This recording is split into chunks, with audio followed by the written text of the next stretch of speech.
This is RTV6 News at Noon, working for you. Today, I am asking our chairman to proceed with articles of impeachment. A historic announcement from the Speaker of the House, but one that has long been expected. The House today continues a move toward impeaching President Trump, matching the speed of the nation's last impeachment inquiry more than 20 years ago. ABC's Serena Marshall is live in Washington with more on today's major announcement.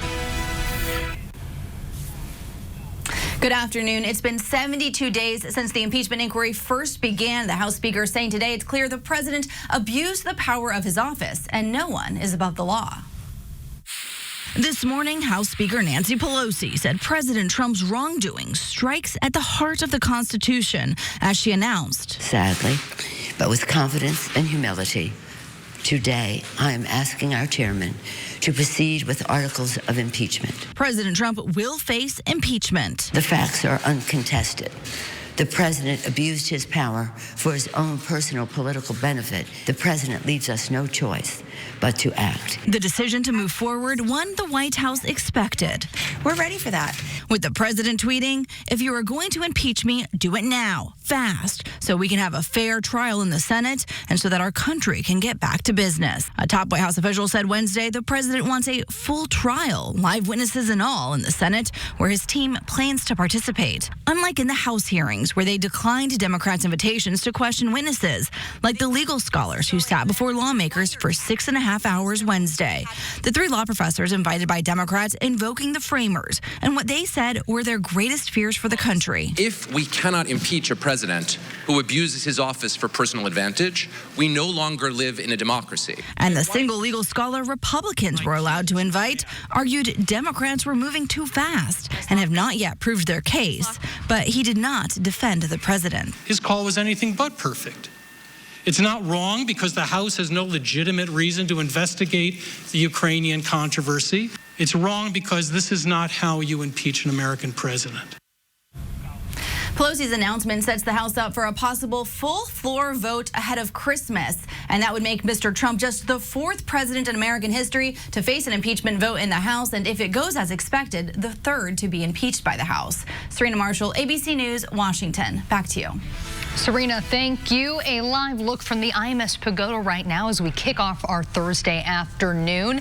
And it is currently 39 degrees. The good news is those temps are going to continue to rise as the afternoon continues. Meteorologist Todd Clausen has a look at what we can expect for the rest of the day. And Meredith, we started off in the 20s this morning in many locations, so we've made a big jump forward in the temperature department, up to 46 right now in Terre Haute, 43 in Indianapolis, 41 in Greenfield. It's 43 currently in Muncie, and these temperatures will continue to rise here across the area. And here's a live look on Monument Circle, where the toy drive is going. All the Corvettes are pulled up, and Kevin will talk about that in more detail coming up in just a few minutes. But the sun is shining all across central Indiana with the clear skies anywhere you go across the state. And as we expand out, you notice there's just a few fair weather clouds off to our west, and they'll start to stream in here late tonight, but at least throughout the daytime hours today, this is the view with the sunshine. Our high should get up to right around 50 degrees here this afternoon and then hold pretty steady in the 40s once the sun sets. Tomorrow's a cooler day, but still dry.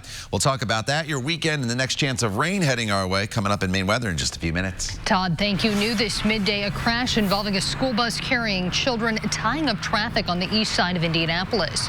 Just before 10 this morning, state police say a car slammed into the back of a Warren Township school bus.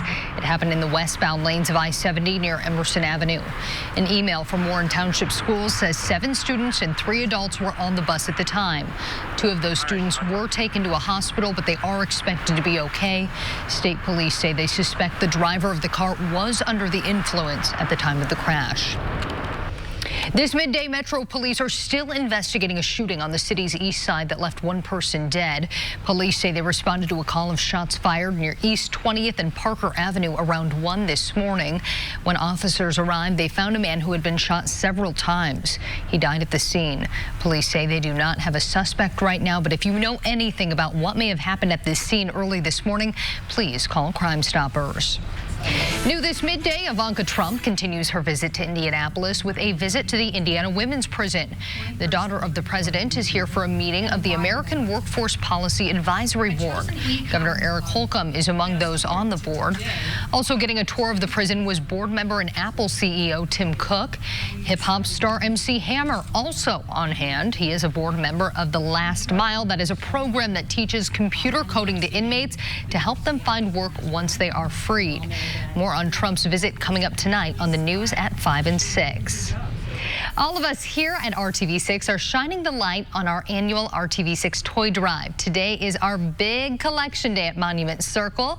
And collecting your toys right now is Storm Team 6 Chief Meteorologist Kevin Gregory. He joins us live from the Toy Drive. Kevin, I know the Corvette Club was just out there, and they always deliver year after year. Meredith, Santa has his reindeer, but the RTV6 Toy Drive has its Corvettes. Yeah! How about that? And here it is, the Circle City Corvette Club. Been around for over 4 decades, I think, 41 years. And they make a dramatic entrance here every year. There are 17 Corvettes. We have a pole setter and 8 rows of 2. Ben is the president this year of the Corvette Club. We can't thank you enough for your support of the Toy Drive. Well, Kevin, we want to thank you, and we are so proud to be your elves and part of your team and what you do for the city. These guys all year long go out shopping for toys, for sales, and we just enjoy it so much. It is just the highlight of our Christmas. So it's a uniting factor for the club itself. Absolutely is. Absolutely is. Yep, it's great. And the folks at Hare help us so much too. It's really is exciting times for us. Give Todd a forecast of what it was like riding in a convertible. We're getting an overhead shot of all these Corvettes now. Absolutely excellent. Absolutely excellent. So you crank the heat? Oh, well, a little bit, not much. You know, don't want to get the windshield all foggy, you know. Sunshine and Corvettes go together. So all of these convertibles were loaded with toys. Those have already been put into boxes. They will go to community organizations that will start the distribution starting December 16th. And I know you brought toys, but you also brought a big check. Well, we did, yes. We do that every year, all year long. We gather money for this event. And so $2,000. Big round of applause. How about that? And the best news, I can tell you, that will be well spent. So as all the toys are collected, they are sorted. Boys, ages 8, 10, 12, girls, and then when we know exactly how it's all set up, we can go targeting shopping. In other words, target different age groups that need to have their needs met. So we thank everybody from the Corvette Club. Again this year, it's our 19th year for the Toy Drive. We're on the south side of the circle through 6:30 tonight. We'll be back a little bit later in this half hour, talk more about the Toy Drive and its success, thanks to you and thanks to organizations like the Corvette Club. If they were in their car right now, they could honk their horns, but they're not. So we'll just do it this way. Back to you. Kevin, thank you. And thank you once again to the Circle City Corvette Club for that generous donation. We appreciate it so much. He walked into a fight near a college campus and was killed. Next, a trial underway for a murder that the defendant says was in self-defense. And the rock star of competitive eating is back in Indy. He's brought his championship belt, and he is daring anyone to take it from him. We'll get a visit as he gets ready for this weekend's spicy contest. Todd. And Meredith, a beautiful day in progress here across central Indiana. Enjoy the sunshine and the above normal temperatures as we'll be getting close to 50 degrees here later on this afternoon. There are some changes in the forecast as we get towards the weekend and beyond. You're definitely going to want to see your 7-day planning forecast. We'll show it to you coming up when the news at noon continues right here on RTV6. Tonight on 8 Central on ABC. This is RTV6 News at Noon, working for you. I'm Ted Rollins. Today on Court TV, jury selection begins in Lansing, Michigan in a murder trial stemming from a fight that claimed the life of a student from Michigan State University. Isai Baronis, a college senior, was shot and killed in October of last year after he and another man allegedly stepped into an off-campus fight between 4 women. Prosecutors say 31-year-old Stephen Washington ended up shooting Baronis. Washington claims it was self-defense, saying he believed that Baronis had a knife. An expected key witness in this case will be a man who was involved but was granted immunity in exchange for his testimony. That case had jury selection starting. And in Fort Myers, Florida, last night, a verdict. Verdict. We, the jury, find as follows as to the defendant in this case. Count 1, first-degree murder. The defendant is guilty of first-degree murder. Conspiracy. The defendant is guilty of conspiracy. So say we all, December 4th, 2019, by the foreperson. Mark Sievers is now facing a possible death sentence for orchestrating the murder of his wife, Dr. Teresa Sievers, in 2015. The same jury that found Sievers guilty yesterday will decide whether Sievers receives life without parole or death. We will have coverage of both trials and other legal news throughout the day on Court TV. Now back to you. Ted, thanks. You can learn more about other cases around the nation right now at courttv.com. Help us make the holidays happier for a lot of people. Coming up, we'll head back downtown to check in on our Six Shines On toy drive and show you how to be a part of it. Visit us at kaplingersfreshcatch.com.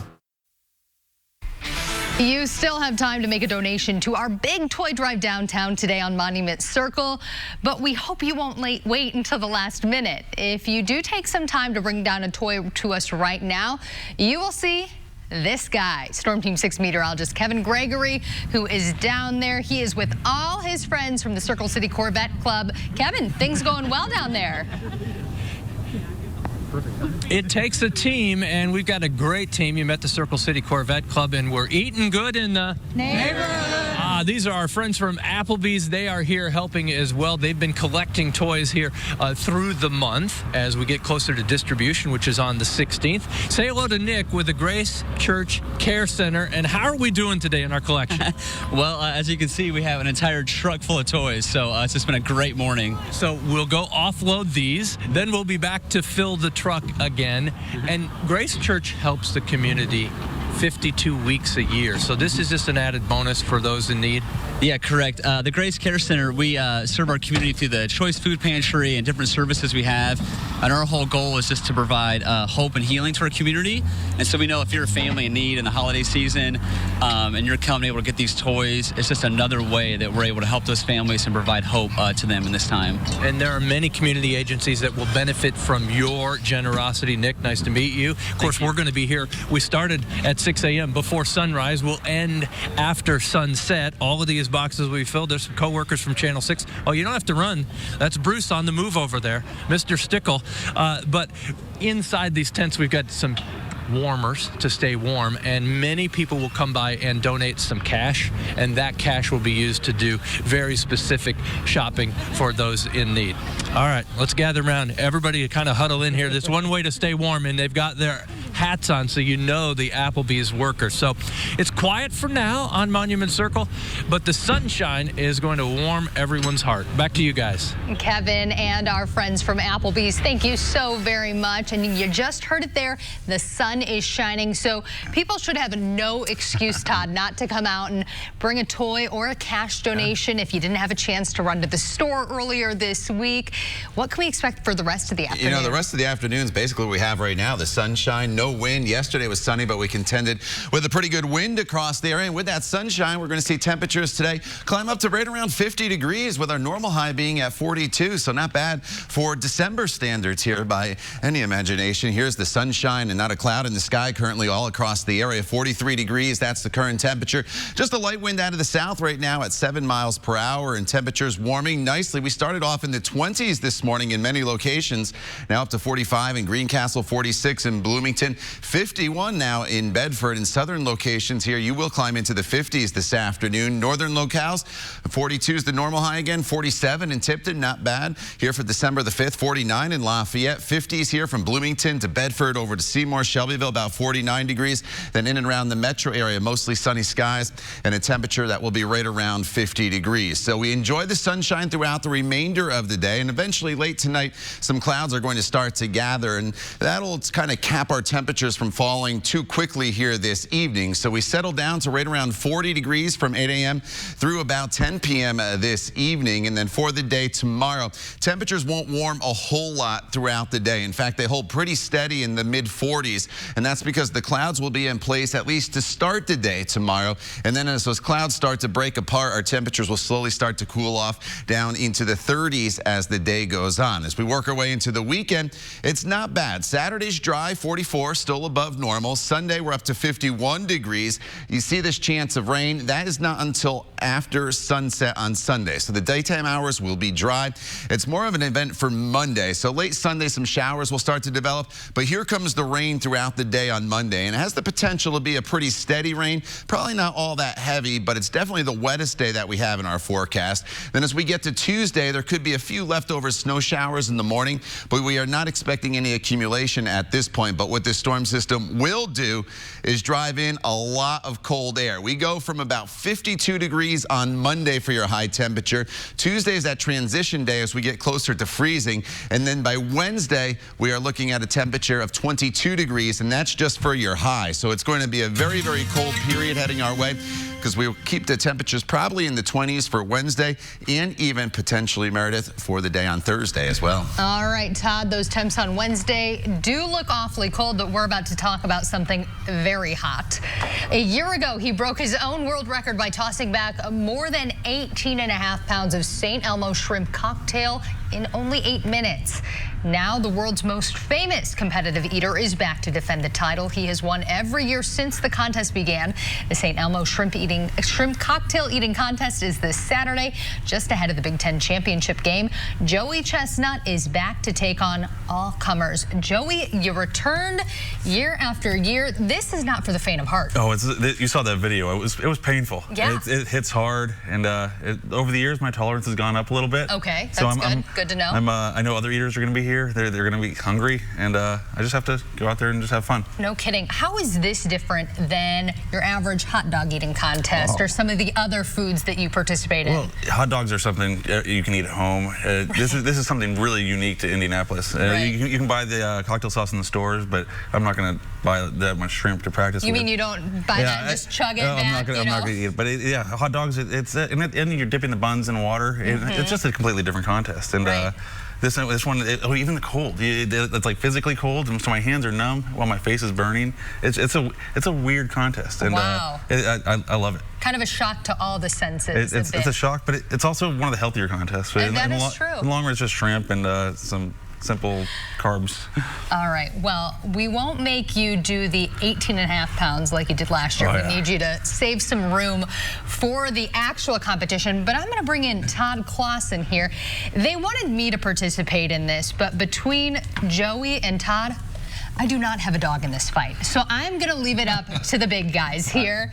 And we're going to see how quickly you guys can take down the cocktail sauce. Is this the cue? I want to start with the water. You make sure sometimes the water helps to get it to go down.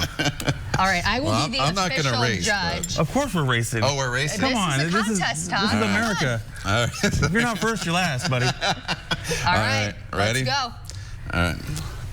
All right, well, we are going to let them take it down. Take those shrimp and the cocktail sauce down. So glad I talked my way out of this one. Well, if you want to see whether or not Joey Jaws can do it again, you can head down to Georgia Street Saturday. This is all happening downtown. We'll see if Todd can beat him here. I don't know. Looks pretty close to me. Uh-oh. All right. He was actually hustling. Wow. We are going to head to commercial break and clean up the mess that these guys have made. We'll be right back.